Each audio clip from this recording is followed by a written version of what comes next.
Good evening from Vietnam, Ketan. Thanks a lot for spending your morning to join our Inside Sharing shows and share your stories with our global audience. On behalf of the listeners of the shows, I want to say thank you.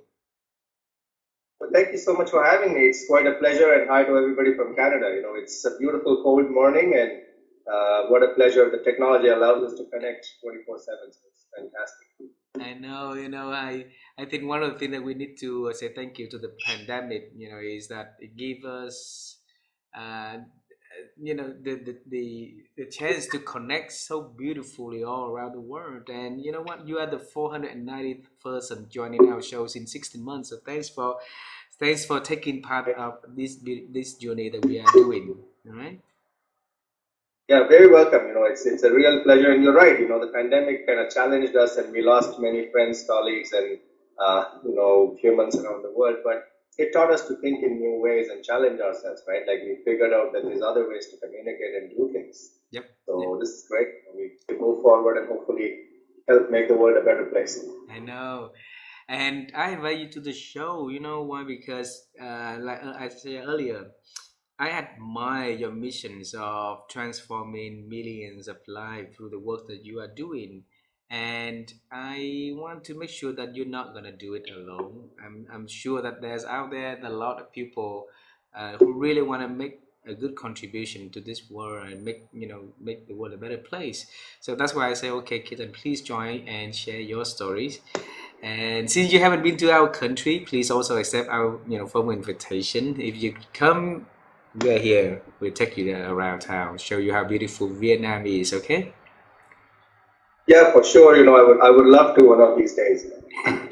And my So friend, the pleasure. yeah, my friend, is in our culture. It's a great honor if we can have you to introduce a little bit about yourself and the work that you do for our audience. Could you please do that? Yeah, for sure. So, currently I work as a physician. I'm a medical subspecialist, and also a researcher. So I'm very involved in outcome research and, patient-focused research and looking at clinical data and using advanced technologies to improve patient care. So that's sort of what I jokingly call my day job profile. Right? Like, I'm a clinician researcher. But then, along the way, as I was getting my first promotion in 5 years and growing in my journey, really settling sort of in Halifax, which is Eastern Canada, I realized that, something was really, really missing. And, when I invested a lot of time and effort in that, I figured out that, it was not sufficient to just look successful, just because you bought a home or bought a car or have a first permanent job or got an academic promotion. It was clear that there was something still missing. And what I realized is that I really need to connect again with myself, over 14, 15 years of university training and the pursuit of, a lot of academia and a lot of work and a lot of achievement driven culture. I figured that I lost some connection with some of the interests I had, many of the hobbies I had, and I parked them on the back burner. And thus started a journey of rediscovery. I continued doing a lot of longitudinal leadership training and then got exposed to coaching, then became a certified coach. I rekindled my interest in art and music. So I run a hobby art gallery and connected with a lot of collectors and experts in art world. I've restarted doing a little bit of music again. I used to play on stage and this and that. So now some of that started. And then one of the big part was that I understood what my core values are. So I figured that I'm always after excellence and creativity. So I enjoy excellence in a shoe, for example, same as the Starry Night. So I always looked at research as a medium for creativity and excellence, and thus the entrepreneur within me was born again. That I said, okay, I want to start to go out and create more stuff, and thus became it started becoming a broader mission, right? So almost since 2019, me and my friend Francis Yu were talking about all of this. We spent 2 hours, 2 years, doing the research and reading a lot of books, and ended up figuring that there's no succinct book that's easy to read, easily accessible, that gives us a summary of the philosophy of life that could immediately transform somebody. Like, let's cut the jargon. What can we put out simply, make it really, really easy to read? And thus our first book on, right? That's how we released our first book, The Legendary Quest, in early 2022, and we've got great feedback from hundreds of readers so far. So it became clear that what we are trying to learn, and learning is an ongoing process, and what we are trying to learn is also very useful for others to learn. And it was clear that we are on a mission. We think that we can participate in this global mission of helping millions of other professionals around the globe figure these things out. Because who doesn't want to lead a successful life? Who doesn't want to feel fulfilled? Who doesn't want to contribute and have a meaningful existence on the planet? So the principles we learned, the ideas and philosophies we have tried to present, we think are applicable across the globe, regardless of your profession, regardless of your age, race, gender, any other identity you may have. I think they're universal principles that we try to present in our book. And through content creation and coaching, I think, as you said, we are truly on a mission. And it's interesting because somebody said, "Well, this is all great, but the book has a theory. Can you tell me a story?" And thus, the idea of our second book was born. So now we are writing an Yeah. inspirational fable to show the journey of an eagle. So that's kind of being written, and that would be even more applicable to people. Saying everybody can resonate with the change, the challenge, the lows and the highs, and the full color of emotional spectrum and the challenges. So life is exciting. I mean, not to say that there's no challenges. We're always going to face new challenges and new problems, but together we can always face them better and make new connections and grow faster. Wow. Is what I have to say. Wow, my friend, thanks a lot for doing that. So, this conversation tonight, we're gonna examine that journey together. All right. For sure. So, how did you get into this point, and how helping other people to find the source for success, to have a fulfilling life, and each of us, all of us, want to have that, and we're gonna know how Kitten gets to this point. All right. So Yeah, for sure. let's travel time, and because everything always has the beginning, right? So when you were young, what was your dream about yourself in the future, though? Yeah, that's a brilliant question. I knew that was coming the way you're presenting information. So I was thinking in the back of mind about that. So I was born in India, and the 80s India was very beautiful. It still is beautiful, but it was very beautiful in my dreams because there was the community feel to it. Your family knew at home where you were even before you kind of showed up at home. They knew what you've done. The community fabric was very strong. It was very safe community and easygoing. It was like simple living and high thinking kind of philosophy in a warm culture, right? So I was always interested. Somehow I was a stellar student at school, and I was always interested in art and science and mathematics and music and a little bit of sports. So I always surrounded myself with those interests. And one of my childhood dreams was to become a scientist and make major contributions in the world. And now I recognize that that came from my core values, which probably started establishing early of excellence and creativity.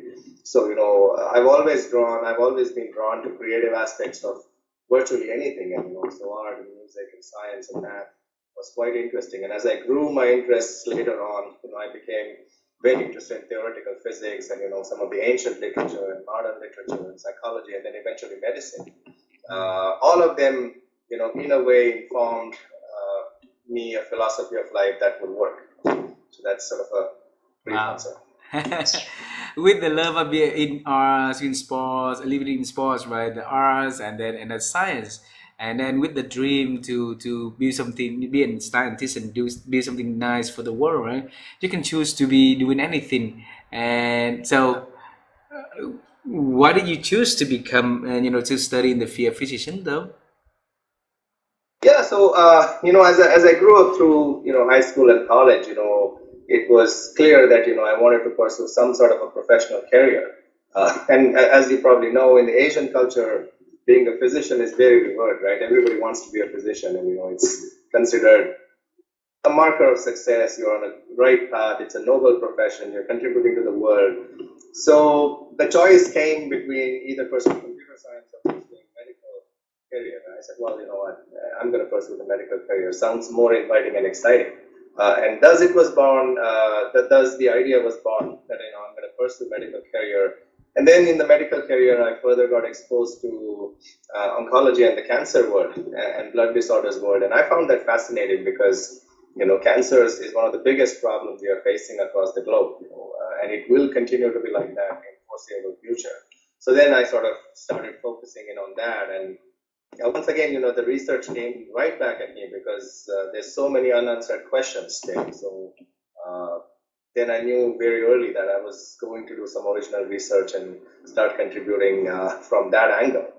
And then it's been now more than 15 years, hard to believe, since I started really focusing on oncology research and, led to over 100 publications. And now, I'm really focusing on taking very meaningful questions that I think would, either contribute to improved care pathways or create new guidelines or really lead to more meaningful outcomes that directly impact care. So rather than, trying to focus on having a longer CV, I'm really trying to focus on how can I add meaning and value and how can I make a difference. And then the hard work starts to become, feel easier, and then you feel like, well, you're actually doing something with a purpose. Wow. I see so many academics around the globe. Everybody's chasing a longer CV and a longer title. That's all good. But if you look at a lot of them on the other end of the spectrum, they are equally disgruntled, right? I mean, you just can't. It's the same as just chasing the dollar. If you're just chasing the dollar, you're unlikely to be fulfilled ever. Yeah. It's the same thing with a longer CV. I think you can have a 100-page CV and then a 200-page CV.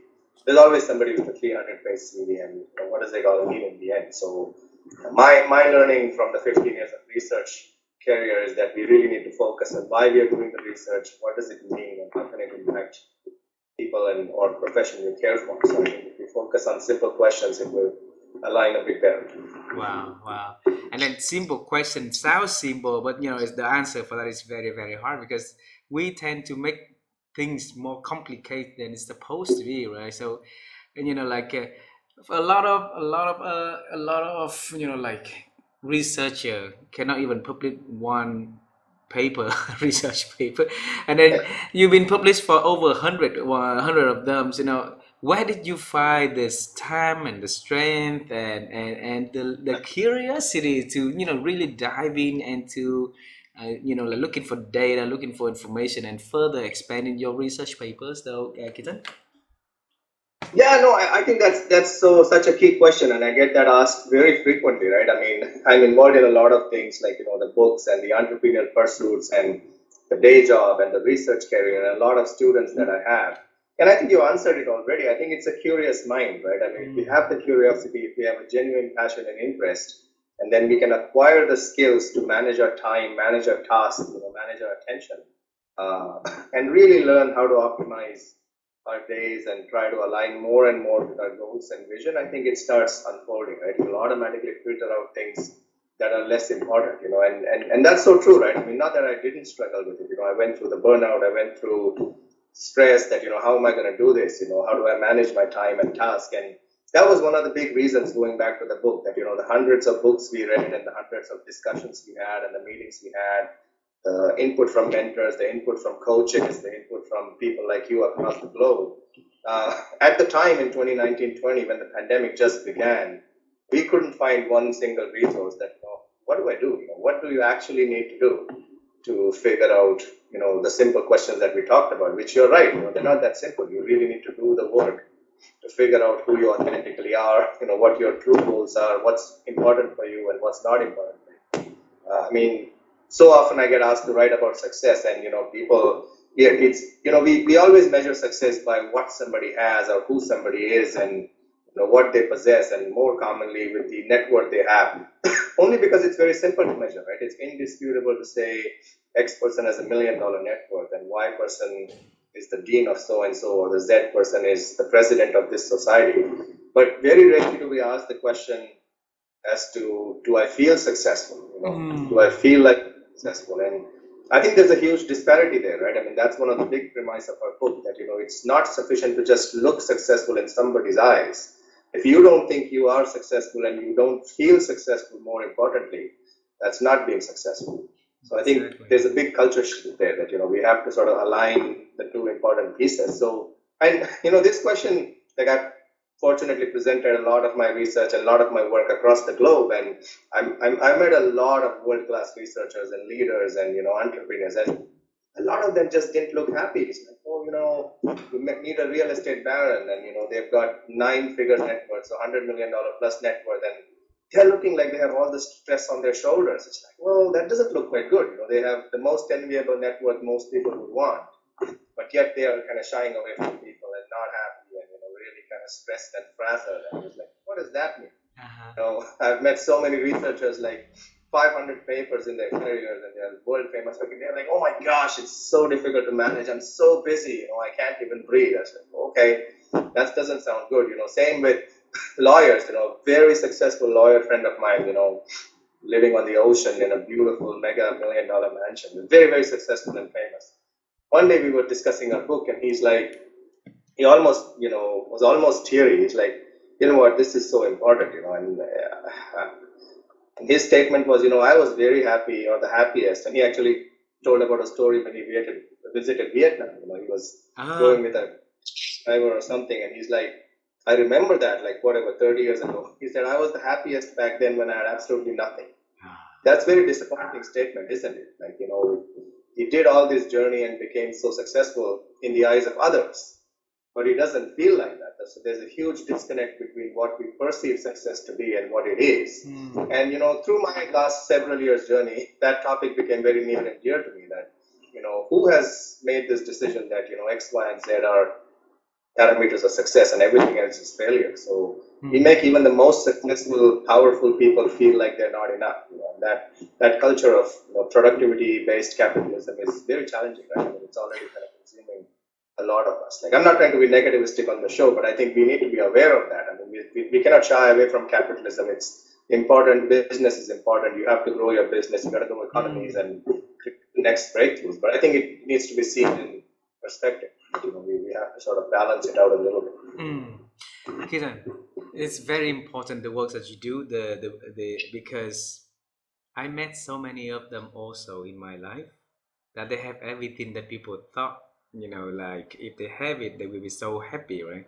But then when I talk to them, and then the more we talk to them, the more they reveal that they are not happy. There's a lot of things that's struggling from themselves, but they are not able to share that with other people. And the people even, and then like because there's a lot of things blocking them from sharing that, and then they keep inside of that bubble of unhappiness, and with the outside really shining, really showing, the beauty of their life, as inside is broken.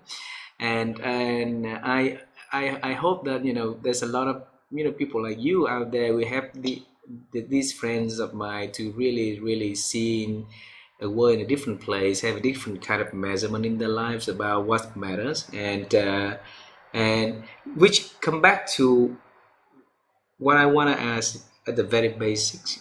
When we were young, we didn't have that kind of like worries, right? When we were young, we played with the friend next to us, really they're not caring about anything except we give our best for that person. And then but somewhere along the life, when we're growing up, we got the good, the bad, the uglies affects us, right? And we change totally until one day that we don't even realize what is like whether or not we go into the right direction, are we happy and stuff. So what happened to us along the way? Wow, what a question. That's absolutely amazing. I love your insight. And me and some of my sort of core circle, we pondered quite a bit about this, right? I mean, we really wondered what happens along the way, what translation happens, what changes along the way that people, lose that authenticity. And so in our book, for example, we describe this as the limited self model. That in our lived experience, we get impressed by others' opinions, the peer pressure, the technology, the culture of comparison. We start, understanding what the society deems to be successful. So if you're a doctor, you're successful. If you're a teacher, you're not successful. All these false comparisons that society puts ahead of us, and uh, as we move forward, then it starts with the academic pressures, the sports pressures and the performance pressures. And slowly, I feel that the authentic self is lost in the middle of all this crazy matrix Hmm. of external parameters, and that inner child voice is completely kind of drowned in that sea of different thoughts, feelings, and emotions and habits, and we just start chasing an external dream Hmm. of success, the definition of which is given by others, without truly ever asking, who am I? What's my definition of success? What am I good at? What am I not good at? And what is truly important? For example, the famous Harvard study that's quoted everywhere, one of the most important predictors of happiness is relationships and their quality. So you could have like 10 relationships with friends and family or your inner circle. If they are strong relationships, that's one of the biggest predictor of success, regardless of your age, gender, net worth, whatever else parameters you want to add. So we quickly forget that, and data is so clear from the warmer cultures in the world, like Bhutan and other places. They are so connected. They are so inviting people. They share everything with the community. They're among the happiest people in the world. Or the Tibetan monks. Hmm. They have this. The monasteries or whatever. The culture is so simple. With focus on meditation and higher living and doing all the work, nothing is superior or inferior. They clearly have, more happiness in their lives compared to what it seems to be the more individualistic, capitalistic, what we like to call the Western culture.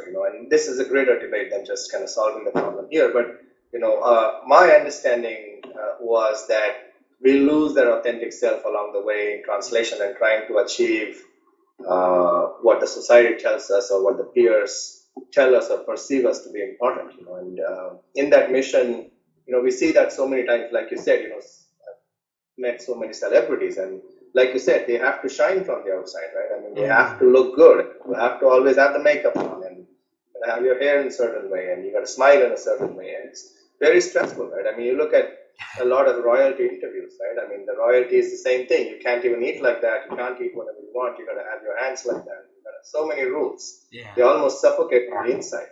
So I think the long story short, I think it's about finding our authentic self and connecting back with the authentic self and seeing and understanding what we really want to do and how we really want to contribute. And that's when it's going to start becoming more and more beautiful, and struggles will not feel like struggles, like they'll feel like you're growing. Wow.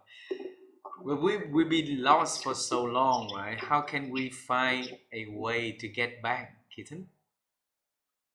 Yeah, that's such a brilliant question, right? So, especially during my teenage years and beyond, I got very interested in ancient texts and ancient scriptures, and slowly I had access to uh, them from all around the world, right? So, whether you take the South Asian philosophies, not necessarily dogmatic religious philosophies, but even spiritual texts that exist, right? Like the Taoist philosophy, the Buddhist philosophy, the Hinduism, some of the Chinese ideas, some of the Central American ideas, some of the Far East ideas from Japan.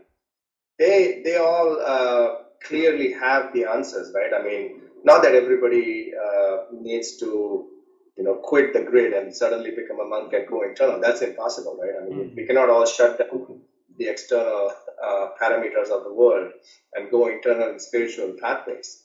But I think, in my understanding, we can apply some of those key principles to our modern lives in 21st century and really leverage on them to maximize and optimize our lives. So I think we can use the principles of gratitude, some of even the basic principles of meditation, mindfulness, connecting with ourselves, connecting with each other, and focusing on contribution, focusing on understanding the mental traps, like you said, I'll be successful when, the if then, classic if then hypothesis, really trying to understand that we are all interconnected, in so many ways, and having a broader growth mindset. If we can even apply, and we discussed all those principles in our book, for example, in a simplistic uh, Hmm.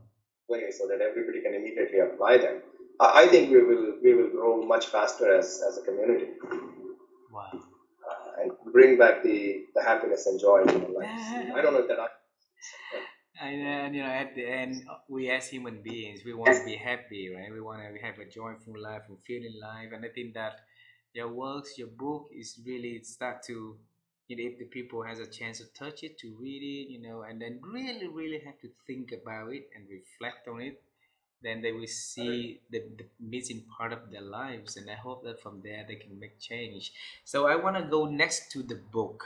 All right, and I want to congratulate you and your friend for writing that one, because I have a lot of executive friends all around the world, and by the time they retire, there's few things that they regret not doing, and one of them Yeah. is writing a book. So I always tell them that, yeah, hey, you're yet writing a book, so it means that you can always write, share your stories, and if anybody out there reading it, they may learn from your experience and your wisdom collected over the years, right? So for the legendary quest, how did you and your friends starting you to form the idea of writing it, and how long did it take you to write the whole thing, though? Yeah, no, that's a great question. So back in 2019, just before the pandemic, I and Francis were deliberating exactly the questions you just asked me, right? Like, how is it possible that some people achieve phenomenal success? They're healthy, they're happy, they have good relationships, they are successful and fulfilled, they're making meaningful contributions to the world, and they really experience joy and longevity. In sharp contrast, a lot of the world's population experiences consistent distress, almost all the time. There's always a background discontent. Something is missing in life.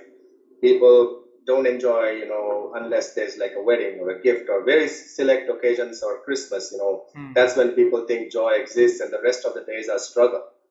So, the idea of being it all and having it all and experiencing it all seems to be utopian, and yet it's very observable that some people can achieve that. So we really try to start the discussion around deliberating and understanding what it is. And so I have had so many interests in art, music, and theoretical physics and mathematics, and the research work and very diverse interests. Now, very complementarily, Francis Yu has a similar interest, including ancient scriptures, and he has a Korean background, so a lot of inner work. But he really focused on the thought work and the inner work, and he has like the Glenn Morris Cap training and the holistic healing picture. He's a holistic family physician in New York, and so slowly we realized that wait a minute, we are clearly on a mission here, so the book started evolving with the idea that okay, let's first talk about the problem. What is the problem? So we called it the limited self model, and we No, what model? explained sort of we called it the limited self model. Like, how do we limit ourselves, our lives, and really talked about the parameters. We talked a lot about these already in our discussion, like how the lived experience affects us, how we pursue inauthentic goals, how success doesn't feel like success, how we are afraid of the unknown, why do we have background discontent most of the time in our lives, why do we fall trap to instant gratification, so on and so forth. So we discussed that in the first 3 or 4 chapters as a very sequential, easy read. No jargon, everything is evidence based. We didn't want any fluff. It's all very simple language and everything backed by evidence. So then we said, well, how do we solve the problem? So the first state, everybody states the problem, but then you also have to give the solution. So then we said, okay, let's divide the book into our natural areas of expertise. So then we said, well, let's put the second piece, second part of the book as inner excellence. So the hypothesis is that let's understand the problem, then let's focus on inner excellence, because the only thing we can fully control and fully change is ourselves. So we got to start with, so the idea presented in the book is that let's focus on inner excellence. So then we presented a contrasting model to the limited self model, which we call the awareness model. So the book centers around bringing self-awareness to pretty much every area of life. And awareness or conscious awareness is not we want to really present there that it's not something that you got to go sit in a cave for 10 years. That's very advanced spiritual work. We're saying, let's bring simple idea of conscious awareness. Let's bring awareness to everything. And we present the awareness model, which we think encompasses everything. So it talks about how to bring awareness to the forefront and how to consciously manage your emotions and thoughts and, actions, and how to consciously and intentionally live a life that you want to create, and how do you resolve restrictive thoughts and emotions, how do you try to manage your mental chatter and subconscious biases and all of that, understanding, all those mental traps, the if-then hypothesis, negativity bias, and adaptations of all kinds. And then also focus on the growth mindset and gratitude and forgiveness and creative visualization and, the law of attraction and all of that. And then the segues into the third part of the book, which is outer excellence. And that was one of my core interests too. So, in the outer excellence, we talk about success, the models of success, what success truly means, what that is for long-term success and how people achieve it. So we talk about various success models in a very simple format that all of us can apply. Then we talk about leadership in the context of personal growth, because we also need to lead ourselves, because we are responsible ultimately for all areas of our life. So we keep leadership in the book in the context of personal growth and personal responsibility. And of course, you can never write a self-growth book without talking about finances. So there's a million books about how to invest. The book doesn't go into invest. That's not the purpose. The book really dwells on understanding what money means to you and understanding and exploring relationship that you have with money. All of us have thoughts about money. We all have a relationship with money. It means something to us. So the book goes to money at the level of your psychology and tries to really understand what it means to you. So the idea is to figure out, well, are you going to be happy with a $50,000 lifestyle, or do you need a $500,000 lifestyle, or more or less? So any answer is fine. But guess who's supply that money? We have to supply that money.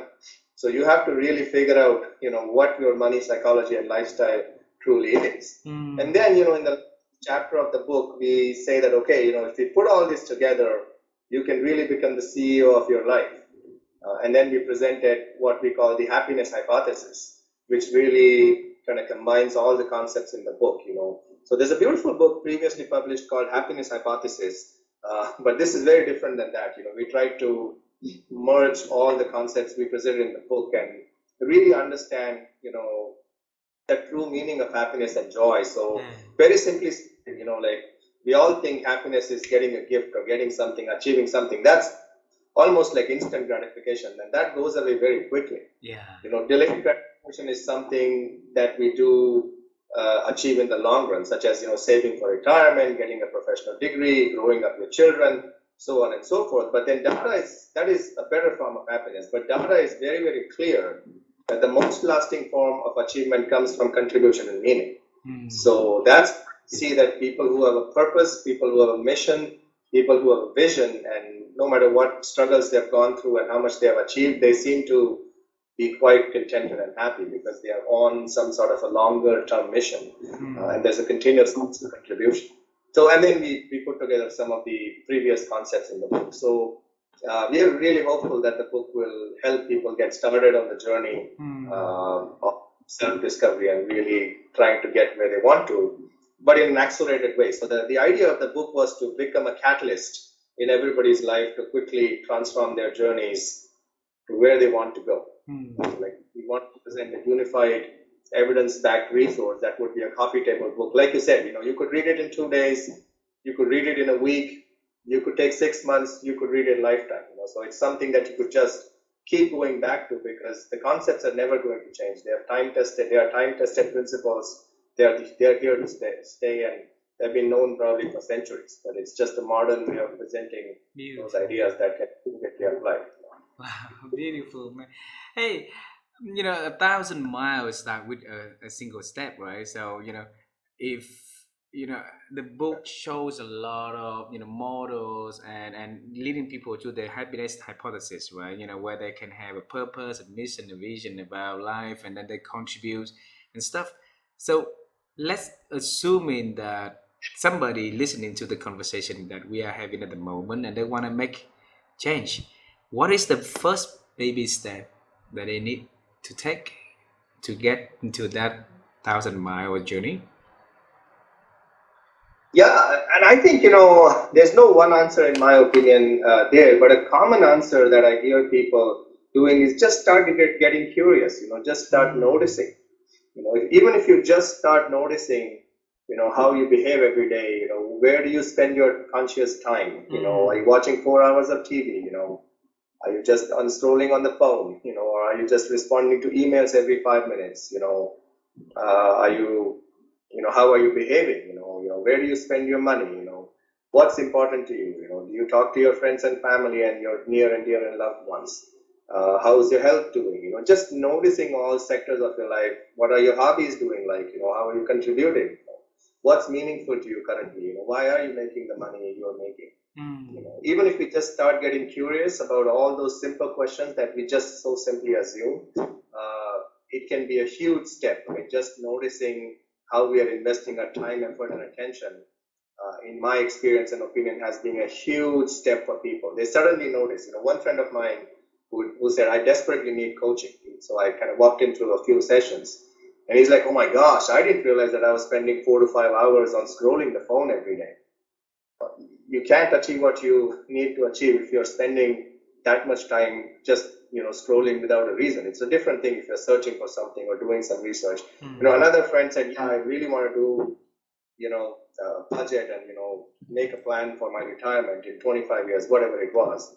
And then it turned out to be that, well, he's splurging money on every sales, the Black Friday and the Tuesday and the Christmas and this and that, and really not doing any savings. Well, I said, if you're not doing savings now, you're not going to do them later. Nothing is going to change next year that suddenly you're going to save 20% of your money every year to park for your retirement. So that was a huge revelation for me. I said, oh yeah, I just don't think about the big picture and I'm just kind of splurging. Somebody else had another revelation at work. They're very workaholic, and that came at a cost of really losing all the passions that we had, about writing and doing photography and so on and so forth. So just noticing your own patterns can be phenomenal, And another good way is ask your partner, ask your spouse, ask your close friends, what do you see me like? What am I doing that you guys like and dislike? They'll tell you in 5 minutes. Yeah. Oh my gosh, you get upset for the littlest thing there, and you're very picky about coffee, and you're just too sticky, and you repeat the same thing too many times. Like whatever the pattern is.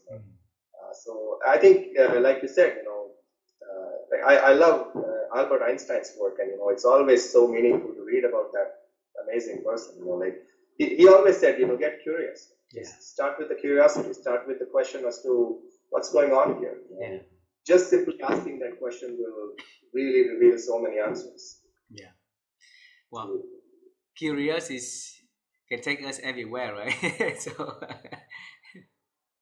And somebody was curious about landing on the moon and now getting to the moon, developing the newer internet and the Web3, and it's all curiosity. And how can we do it better? I know. Hey, then Ketan, I have two last questions for our conversation today. All right, and the first question is, I'm curious to know about the way that you think. Yes, my wife and I, we have been on the quest to help people to expand their ability to think by asking experts like you to share, your secrets.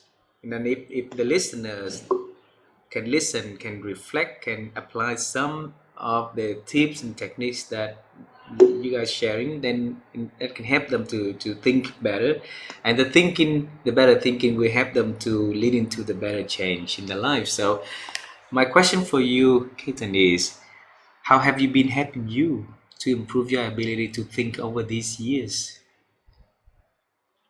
Sorry, say that again. So what have I done to improve my thinking? Yeah, how have you been helping you to improve your ability to think? Yeah, no, I think that's a great question. One of the big things that was, I'm going to go back for a second to the ancient scriptures.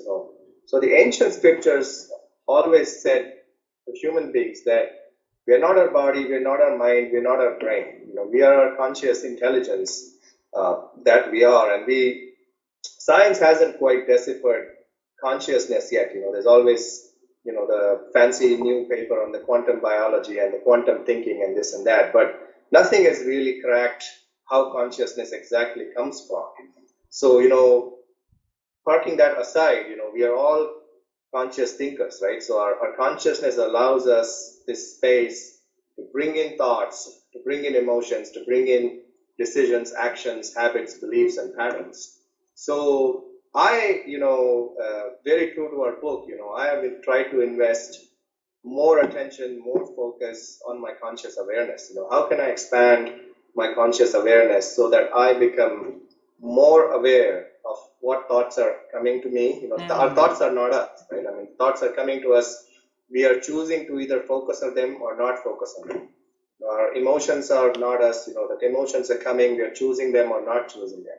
It's the same with our biases, our prejudices, our judgments, our behavior, everything, right? So to me, what has really helped quite a bit is trying to apply that inner excellence model in our book, that, trying to improve my conscious awareness, trying to notice my biases, trying to notice my judgments, trying to notice my thoughts and emotions. And just that one step has really helped me. And Me. certainly, sought a lot of feedback from my friends and colleagues and family, and they definitely noticed ongoing positive change. That, okay, we see you less irritable. We see you more compassionate. We see you more accepting of polar opinions. We see you more grateful for what's going right. We see you more optimistic. So the right direction change that we're all looking for.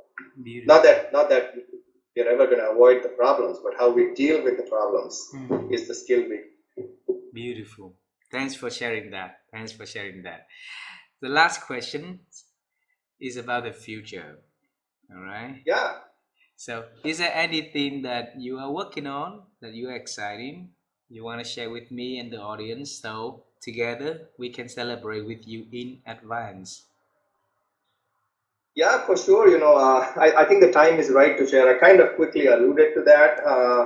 So one of the creative projects we embarked on sort of earlier this year, very early this year, just as we published our first book, was the idea that, we want to use the concepts of our first book. Like, ultimately, we want to add value to as many professionals across the globe as possible. And some people are readers of sort of the more factual textbook-like books, like The Legendary Quest, but other people like stories. The human fabric is all about stories. Mm.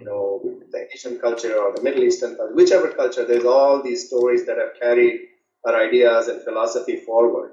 So we wanted to embark on this very inspirational fable that would be Journey of an Eagle that tries to, you know, undergo a hugely transformative journey and faces millions of challenges and really rises up as a hero in life. So that book is now nearly complete, and we are hoping that it is going to come out next year. So we are Wow. quite excited about that because it applies some of the concepts of the legendary quest and further refines and really presents it in a very visual manner, right? If we can show something by example, by demonstrating it to somebody, then it's easier for us to remember that. So that's a very exciting project that's upcoming, and we also have some future ideas based on that. So that's quite an exciting time. Like you said, academic publishing is one different thing, but writing a book is a whole different idea, right? I mean, uh, the book writing and publishing space is very competitive and very challenging, and finding the right match, finding the right publisher can be phenomenally daunting and challenging for people. Mm. So I agree with you that, if you have an idea, try to develop it. It takes a while. In my opinion, a good book takes a good 1 to 2 year worth of work. Of course, intermittently interspersed. So I would love to encourage, readers. I was not born as a writer.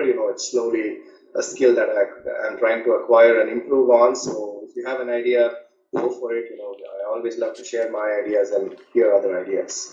That's one exciting project. And then I'm also trying to expand some of my entrepreneurial pursuits. So that's another exciting part of life. So the book name is Human Fabric.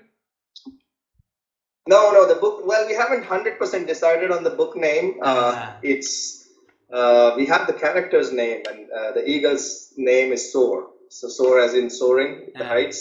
So because the whole idea is for us to soar in our lives. So we haven't decided on the book name yet. That's gonna kind of depend on how we publish it and who the publisher is and how it goes forward. So stay tuned, and I'm gonna hopefully unveil it soon. absolutely, absolutely. Let me know.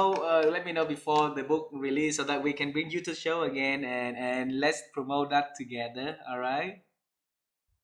Yeah, for sure.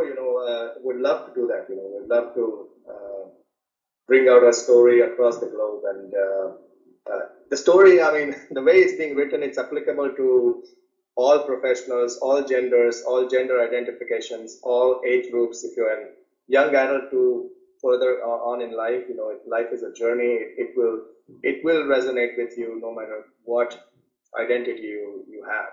So we're quite excited about it, because it's coming along really good, and it's really cool also because we have three authors. One is myself, the other is Francis, and we have a third author from England. So it was considered impossible that novels can be written by multiple authors in multiple countries. We're Beautiful. trying to dispel that. Yeah. I see. I think the most exciting part is doing together, doing wonderful things together, and that is very fulfilling. So, Ketan, thanks a lot for being so generous to spend your time to join our show and share your stories. You guys are amazing. I would love to meet you guys in person one day, and that would be amazing, right? I Absolutely. I wish Feeling is I wish you, Francis, and the new friend that you have in England, gonna have a joyful journey in writing the book.